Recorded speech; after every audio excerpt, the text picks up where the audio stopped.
একটি দল নির্বাচনী প্রচারণা, ফ্যামিলি ও কৃষি কার্ডের নামে ভোট কেনার চেষ্টা করছে অভিযোগ নাহিদ ইসলামের। রাজধানীর ভাটারা এলাকায় নির্বাচনী গণসংযোগের সময় গণমাধ্যমের সাথে আলাপকালে এই মন্তব্য করেন তিনি। নাবিল জাহাঙ্গীরের রিপোর্ট।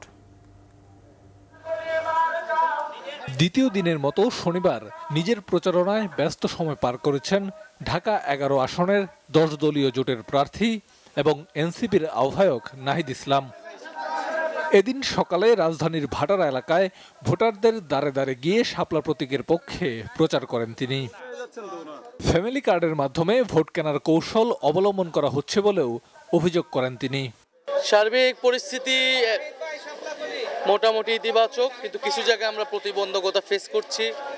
আমাদের ব্যানার, ফেস্টুন এগুলা ছিঁড়ে ফেলা হচ্ছে, নামিয়ে দেওয়া হচ্ছে এবং একটা চাপা ভয়ের পরিবেশ তৈরি করার চেষ্টা করা হচ্ছে। আমাদের কর্মী সমর্থকদেরকে আসসালামু আলাইকুম বিভিন্ন জায়গায় এটা থ্রেট করা হচ্ছে যে নির্বাচনের পরে তাদেরকে দেখে নেওয়া হবে বা শাপলাগুলির পক্ষে থাকলে। তো এইটা আসলে আমরা সবসময় শুনে আসছি বাংলাদেশের নির্বাচনে এটা হয়। আমাদের তো আশা প্রত্যাশা যে এবার এটা হবে না। ভোটারদের কাছে ছুটছেন এনসিপির অন্য প্রার্থীরাও। ঢাকা ১৮ আসনের জোট মনোনীত এনসিপি প্রার্থী আরিফুল ইসলাম এদিন প্রচারণা চালান উত্তরার ১১ নম্বর সেক্টরে।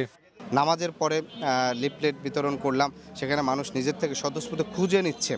সেইটা কিন্তু একটা নতুন কিছু বার্তা দিচ্ছে যে তারা মানুষ পরিবর্তন চায়, মানুষ আধিপত্যবাদের বিরুদ্ধে ঐক্যবদ্ধ, মানুষ দুর্নীতিবাজ চাঁদাবাজের বিরুদ্ধে ঐক্যবদ্ধ, মানুষ তার অধিকারের জন্য আজকে ঐক্যবদ্ধ।